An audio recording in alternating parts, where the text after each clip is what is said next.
Hey, how you doing? If you hate yourself, this is the right place for you. My name is Grinch. This is the Stanley Parable. This is the second episode. If you like the video, leave a like. If you don't, and no skin off my nose. I do this shit for fun. Let's get into it.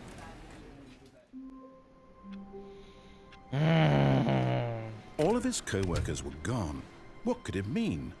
Stanley decided to go to the meeting room. Perhaps he had simply missed a memo.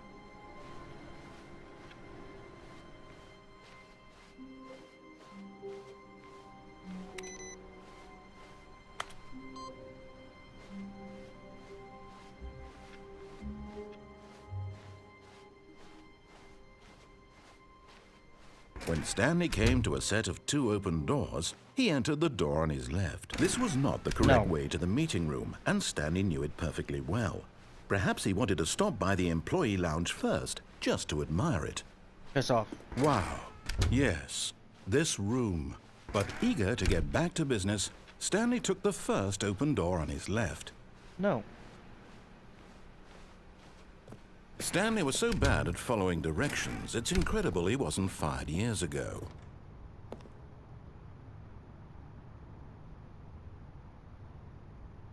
Yep. But in his eagerness to prove that he is in control of the story and no one gets to tell him what to do, Stanley leapt from the platform and plunged to his death. Good job, Stanley. Everyone thinks you are very powerful.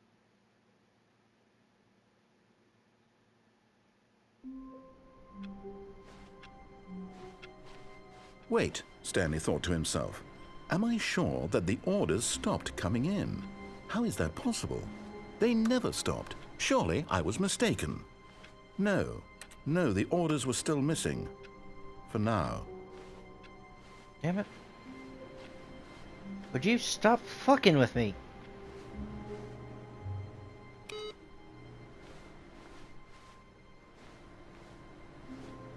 Yep.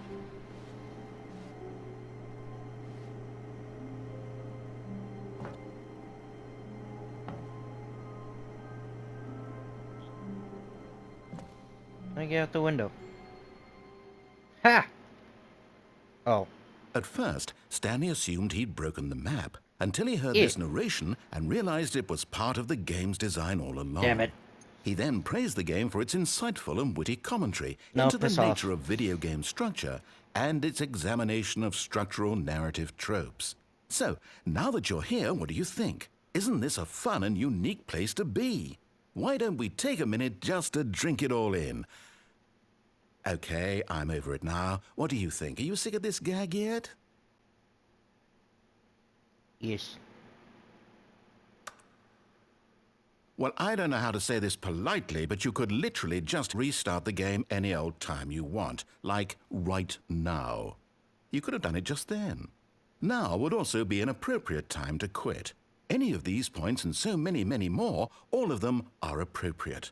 I'm enjoying seems to be an internal conflict going on where you are literally unable to act on your own desires to restart why don't you go the fuck game. yourself? How So, about that? just to push the envelope, I'm going to try and make this as miserable Shut as up, possible yes. and see how long you can maintain.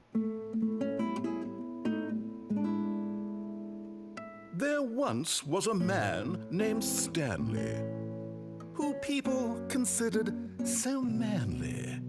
But the truth must be told, he was not very old and was quite particularly gangly.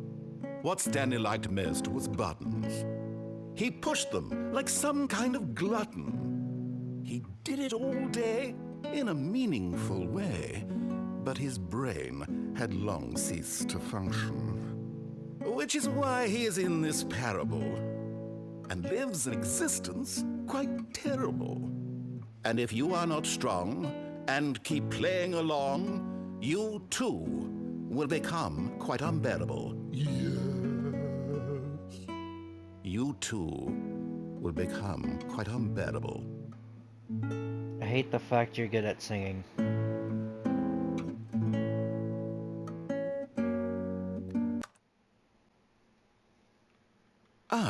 And in that case, we'll continue. But now, here comes the real question. What do you think would have happened if you had told me that you wanted this to stop? Do you think it would have been particularly different? Would I have taken the same idea but rephrased it superficially to fit that answer?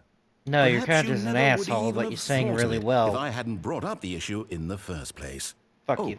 Now, think about it. Will it be worth it for you to restart and then come back here just to do the other option? It kind of Clearly, wasn't. this whole gag takes some time. What if the other option is even longer? How It long wasn't. will you spend in total just to have heard all the narration? Oh, and this is Rich. About 2 Perhaps minutes you've just so played far. the other option, and now you've come to see what happens in this one. So, what do you think? Which choice was the better one?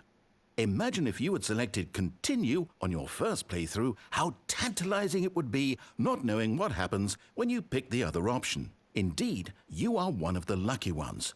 Though if the other option is really miserable to listen to, then perhaps you're not.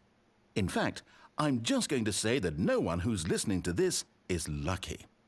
Well now, I've built up the other option so much that I'm going to stop talking and leave you to your decision whether to come back here, continue with the game, or just sit in this spot forever and ever. Cheers.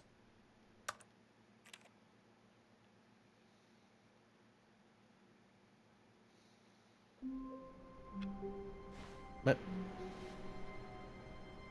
fuck. All of his co-workers were gone. What could it mean? Stanley decided to go to the meeting room. Perhaps he had simply missed a memo. Stanley went around touching every little thing in the office, but it didn't make a single difference. Nor not supposed did to it look like advance the this. story in any way. Why does it look like this? You did something funky. When Stanley came to a set of 2 open doors, he entered the door on his left. No. This was not the correct way to the meeting room, and Stanley knew it perfectly well. Perhaps he wanted to stop by the employee lounge first, just to admire it. The lounge was sublime, a work of art. What was it about this room that called so deeply and so personally to Stanley? Its 'Cause I can grace, sit. its subtle charm? No. Stanley knew it was something deeper, something darker. Like what? Yes, really, really worth it being here in the room. A room so utterly captivating that even though all your co-workers have mysteriously vanished, here you sit looking at these chairs and some paintings. Really worth it. At this point, Stanley's obsession with this room bordered on creepy and reflected poorly on his overall personality. It's possible that this is why everyone left. You know, you're very mean. But at last, he'd had enough of the amazing room and took the first open door on his left to get back to business. No, I don't want to. Yeah, sure, okay. And so he detoured through the maintenance section, walked straight ahead to the opposite door, and got back on track.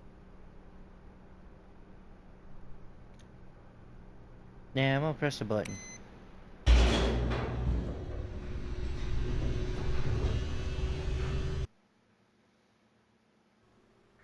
But Stanley didn't want to go back to the office. He wanted to wander about and get even further off track. So now in order to get back, he needed to go, well...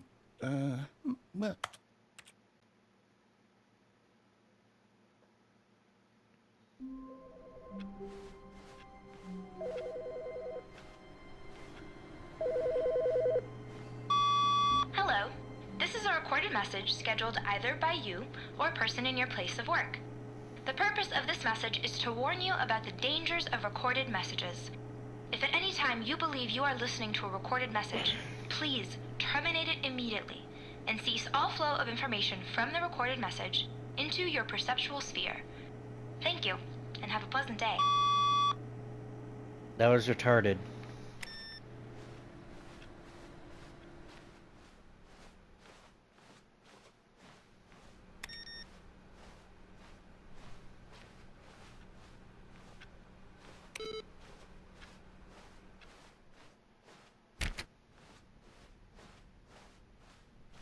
When Stanley came to a set of 2 open doors, he entered the door on his left. Fine.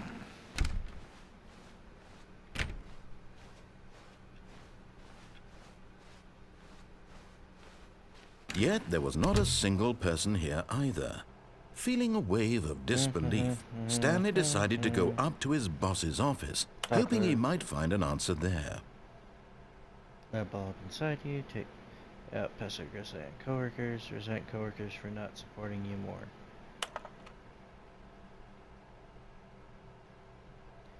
Slides to ensure that everything is okay. Make sure your slide has. That's fucking retarded. They all look the same, just different shades of wheat. Lies! Dirty lies! Numbers the slides on the slide. Charts and slides. You should only have 2.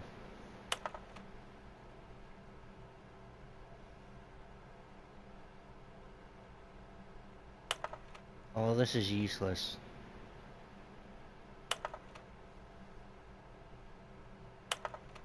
Yeah, I agree. I don't want to look at it anymore. Oh no, no, not again. I won't be part of this. I'm not going to encourage you. I'm not going to say anything at all. I'm just going to be patient and wait for you to finish whatever it is you enjoy doing so much in this room. Please take your time. Alright. We'll see who wins. Bring it on, motherfucker.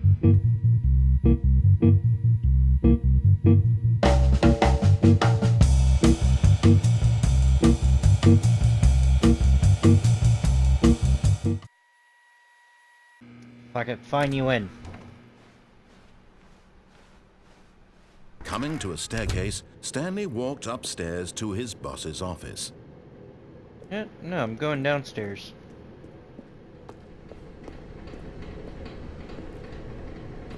But Stanley just couldn't do it. He considered the possibility of facing his boss. Admitting he had left his post during work hours, he might be fired for that. And in such a competitive economy, why had he taken that risk? All because he believed everyone had vanished? His boss would think he was crazy. And then something occurred to Stanley. Maybe, he thought to himself, maybe I am crazy. All of my co-workers blinking mysteriously out of existence in a single moment for no reason at all? None of it made any logical sense. And as Stanley pondered this, he began to make other strange observations. For example, why couldn't he see his feet when he looked down? Why did doors close automatically behind him wherever he went? And for that matter, these rooms were starting to look pretty familiar. Were they simply repeating? No, Stanley said to himself, this is all too strange. This can't be real. And at last, he came to the conclusion that had been on the tip of his tongue. He just hadn't found the words for it. The hell is going on? I'm dreaming! He yelled. This is all a dream. Oh, what a relief Stanley felt to have finally found an answer, an explanation. His co-workers weren't actually gone. He wasn't going to lose his job. He wasn't crazy after all. And he thought to himself, I suppose I'll wake up soon. I'll have to go back to my boring real-life job pushing buttons. I may as well enjoy this while I'm still lucid. So, he imagined himself flying and began to gently float above the ground. Then he imagined himself soaring through space on a magical starfield, and it too appeared. It was so much fun, and Stanley marveled that he had still not woken up. How was he remaining so lucid? And then perhaps the strangest question of them all entered Stanley's head. One he was amazed he hadn't asked himself sooner. Why is there a voice in my head dictating everything that I'm doing and thinking? Because you're annoying and you won't go away. away. The voice was describing itself being considered by Stanley, who found it particularly strange. I'm dreaming about a voice describing me, thinking about how it's describing my thoughts, he thought. No, he didn't. He thought it all very odd and wondered if this voice spoke to all people in their dreams. Get out of my head. The truth was that, of course, this was not a dream. How could it be? Was Leave me Stanley alone. simply deceiving himself? Believing that if he's asleep, he doesn't have to take Leave me responsibility alone. for himself? Stanley is as awake right now as he's ever been in his life. Now, hearing the voice speak these words was quite Leave a me shock to alone. Stanley. After all, he knew for certain, beyond a doubt, that this was in fact a dream. Did the voice not see him float and make the magical stars just a moment ago? How else would the voice explain all that? This voice was a part of himself too. Surely, if he could just... He would prove it. He would prove that he was in control, that this was a dream. So he closed his eyes gently, and he invited himself to wake up. He felt the cool weight of the blanket on his skin, the press of the mattress on his back, the fresh air of a world outside this one. Let me wake up, he thought to himself. I'm through with this dream. I wish it to be over. Let me go back to my job. Let me continue pushing the buttons. Please. It's all I want. I want my apartment and my wife and my job. All I want is my life exactly the way it's always been. My life is normal. I am normal. Everything will be fine. I am okay. No. Stanley began screaming. Please, someone wake me up. I'm Stanley. I have a boss. I have an office. I am real. Please, just someone tell me I'm real. I must be real. I must be. Hear my voice. Who am I? Who am I? And everything went black. Ah!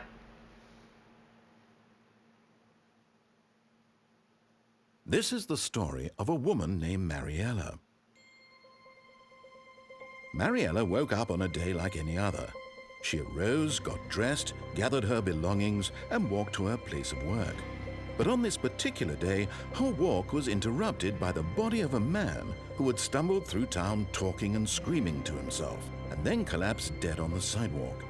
And although she would soon turn to go call for an ambulance, for just a few brief moments, she considered the strange man. He was obviously crazy. This much she knew. Everyone knows what crazy people look like. And in that moment, she thought to herself how lucky she was to be normal. I am sane. I am in control of my mind. I know what is real and what isn't. It was comforting to think this, and in a certain way, seeing this man made her feel better. But then she remembered the meeting she had scheduled for that day, the very important people whose impressions of her would affect her career, and by extension, the rest of her life. She had no time for this, so it was only a moment that she stood there, staring down at the body. And then she turned and ran.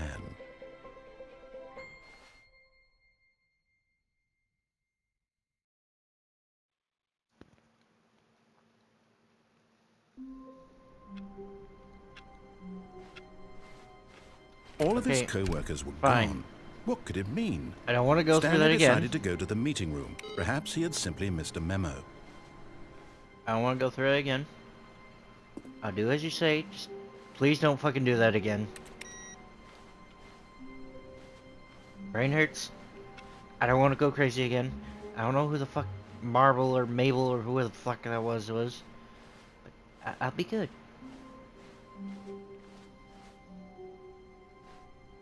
Did the corridor get bigger? When Stanley came to a set of 2 open doors, he entered the door on his left. Okay.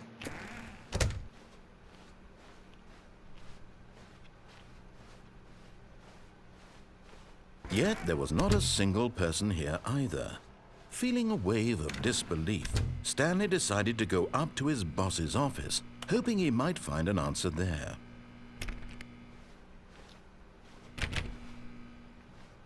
Okay, apparently you don't want me to go in the broom closet. Coming to a staircase, Stanley walked upstairs to his boss's office.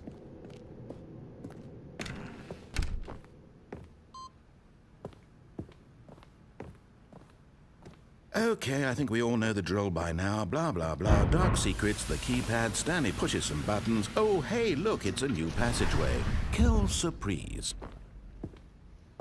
All right.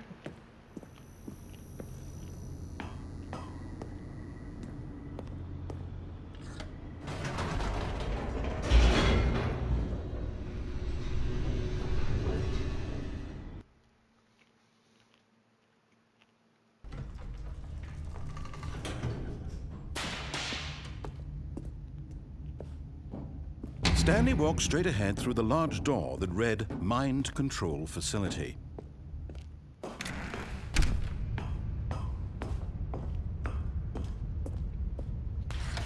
The lights rose on an enormous room packed with television screens. What horrible secret did this place hold? Stanley thought to himself. Did he have the strength to find out?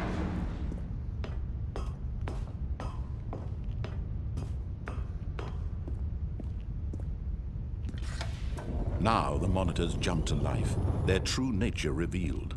Each bore the number of an employee in the building, Stanley's co-workers. The lives of so many individuals reduced to images on a screen, and Stanley, one of them, eternally monitored in this place where freedom meant nothing. Jesus.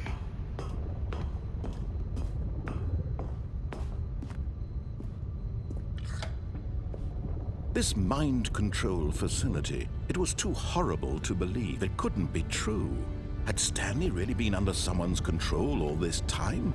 Was this the only reason he was happy with his boring job? That his emotions had been manipulated to accept it blindly? No, he refused to believe it. He couldn't accept it. His own life in someone else's control? Never! It was unthinkable, wasn't it? Was it even possible? Had he truly spent his entire life utterly blind to the world? But here was the proof. The heart of the operation. Controls labeled with emotions. Happy, or sad, or content. Walking, eating, working. All of it monitored and commanded from this very place. And as the cold reality of his past began to sink in, Stanley decided that this machinery would never again exert its terrible power over another human life. For he would dismantle the controls once and for all.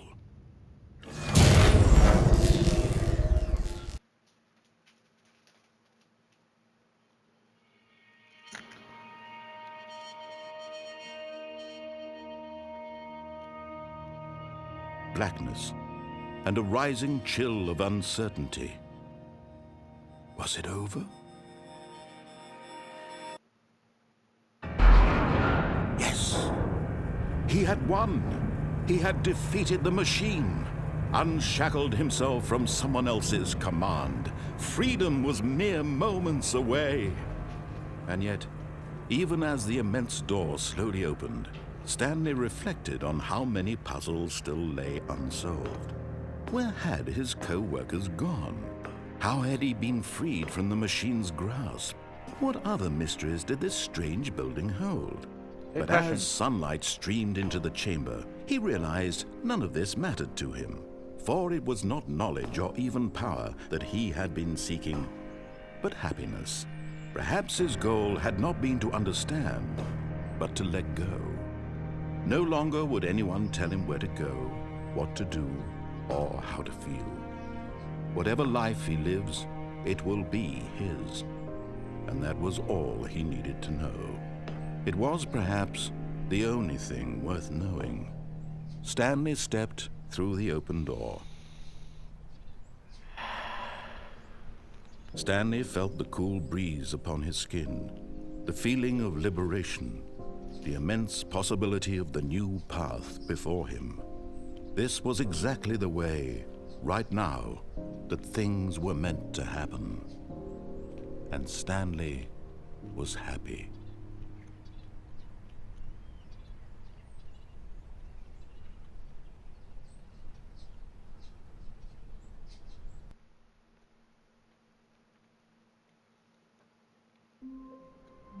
Oh, you gotta be shitting me. Go fuck yourself.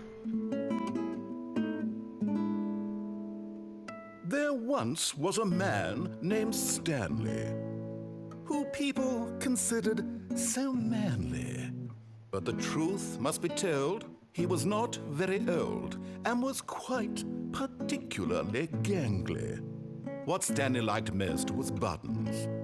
He pushed them like some kind of glutton. He did it all day in a meaningful way, but his brain had long ceased to function. Which is why he is in this parable, and lives an existence quite terrible.